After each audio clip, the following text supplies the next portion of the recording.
कि प्रत्येक व्यक्ति मेहनत करता है आगे आने वाली परंपरा के लिए। इसलिए अपनी कमाई को, अपनी प्रॉपर्टी को सुरक्षित भी रखना है कि आगे आने वाली पीढ़ी को ये संपत्ति जो हम रख करके जा रहे हैं वो प्राप्त हो। बाप पेड़ लगा करके जाता है तो सोचता है हमारे नाती पोता आने वाले बच्चे आम तोड़ करके खाएंगे, पता लगा कौनो धुंधकारी पैदा हुए और कटवाई दिया मुँह। हाँ, यही हो रहा है। बाप कितने सानों शौकत से लगाया था पेड़ कि आने वाले बच्चे हमारा बढ़िया बढ़िया पका पका आम खाएंगे, बढ़िया आराम से जीवन यापन करेंगे। उसको क्या पता कि हम पेड़ को काट दे रहे हैं। उसी प्रकार से व्यास देव ने यह मन में विचार किया कि हम ग्रंथ की रचना कर रहे हैं। इस सृष्टि में, इस ब्रह्मांड में कौन ऐसा है जिसको हम यह ग्रंथ समर्पित करें तो इस ग्रंथ में और रस भर दे। पुत्र का मतलब जानते हैं? पुत्र उसे कहते हैं जो पिता की संपत्ति को बढ़ाए न कि घटाए। पिता की संपत्ति को बढ़ाए, 1 रुपए से 2 रुपए करे, न कि 1 रुपए से 50 पैसा पे लाकर कर दे। पुत्र ऐसा होना चाहिए। एक बाबा जी कथा करने गए एक गांव में। होता है कहीं भी जाते हैं कोई कथा करने के लिए तो बस 1-2 दिन कथा हुआ, बस देखने में ठीक ठाक लगे, बस गुरुजी अब तो हम बस हो गया, आप सब छोड़ करके बस आप ही हमारे भगवान है, बस आप हमको दीक्षा दे दीजिए। बस ऐसे आगे गांव के 3 लोग बोले गुरुजी बस दीक्षा दे दीजिए हमको। बोले एक हमारी शर्त है, दीक्षा हम देंगे तब जब आप हमारे शर्त का पालन करेंगे तब। बोले गुरुजी बताइए। महाराज जी के बगल में एक बोरी में चना रखा हुआ था, उठा करके 1-1 मुट्ठी चना तीनों को दे दिए। बोले 5 साल के बाद हम आएंगे, 5 साल के बाद पुनः आपके गांव में हमारा आगमन होगा। जो यह व्यक्ति 1 मुट्ठी चना को सुरक्षित करके बचा करके रखा रहेगा उसको हम दीक्षा दे देंगे। केवल एक शर्त, जो हम 1 मुट्ठी चना को दे रहे हैं वो चना हमें सुरक्षित चाहिए, यही दीक्षा की शर्त है और यही हमारी दक्षिणा होगी। अब तीनों ने दिमाग लगाया, गुरुजी तो चना दे करके चले गए। बोले गुरुजी ने चना दिया है। एक ने कहा यार गुरुजी पगला ही है, कहा इतना उनके पास दिमाग नहीं है कि 1 मुट्ठी चना बताओ 5 साल रहेगा। अरे घुना है, कीड़ा मकोड़ा चूहा चक्कर है, अरे पता नहीं कौन खा जाएंगे। गुरुजी ठीक नहीं है, हमें लगता है दिमाग इनका खराब है लगता है। दूसरा ले गया अपने घर, वो विचार करने लगा कि गुरुजी 1 मुट्ठी चना दिए हैं, बोले हैं 5 साल बाद आएंगे और ये चना हमको सुरक्षित चाहिए, कैसे सुरक्षित रहेगा?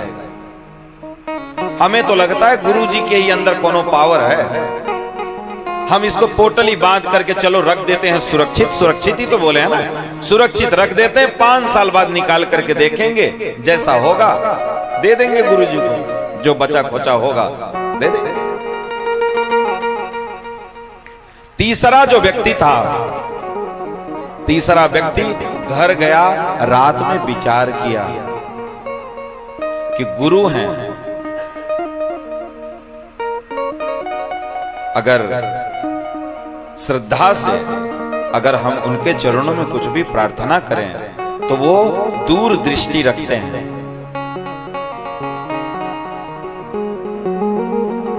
दूर दृष्टि रखते हैं। तत्विद्धि प्रणिपातेन परिप्रश्नेन सेवया उपदेक्षन्ति ते ज्ञानम ज्ञानिनस् तत्वदर्शिनः। वो तत्वदर्शी है, वो सब जानते हैं। हमको 1 मुट्ठी चना दिए हैं और बोले हैं इसको सुरक्षित रखना है।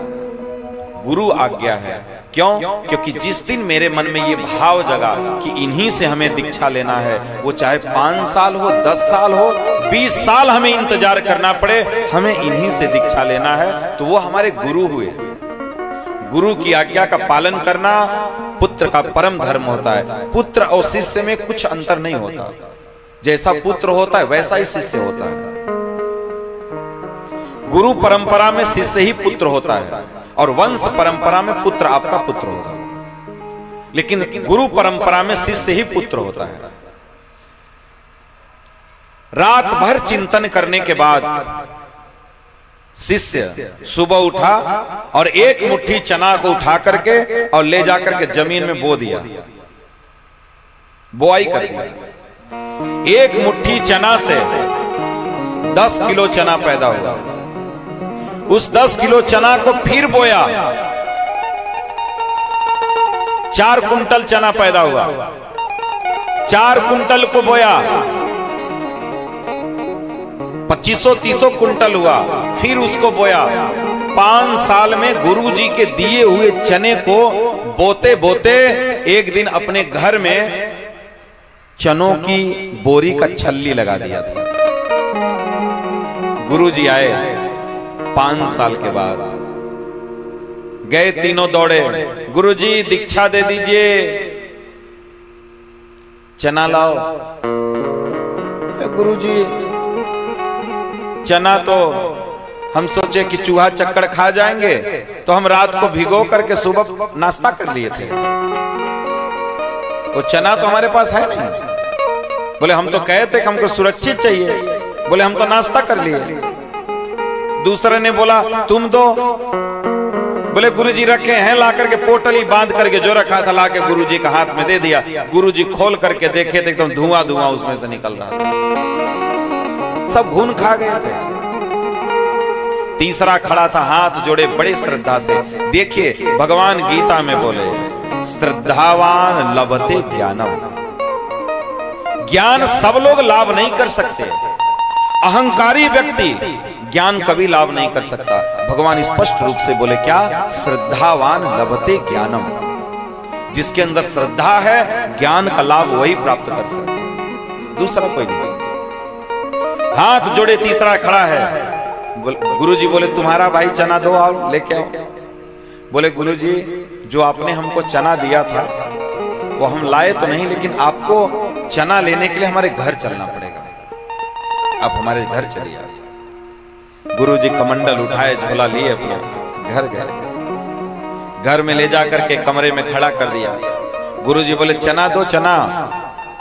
बोले गुरुजी ये देख रहे हैं ना जो बोरियों की छल्ली लगी हुई है, गुरुदेव ये आपके एक मुट्ठी चना का ही फल है, जो आज कम से कम हजारों कुंटल चना की बोरियों की छल्ली लगी है, केवल ये एक मुट्ठी चना का प्रताप है।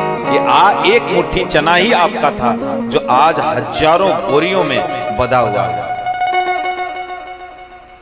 पुत्र ऐसा होना चाहिए, शिष्य ऐसा होना चाहिए जो अपने गुरु के, अपने पिता की संपत्ति को बढ़ाए,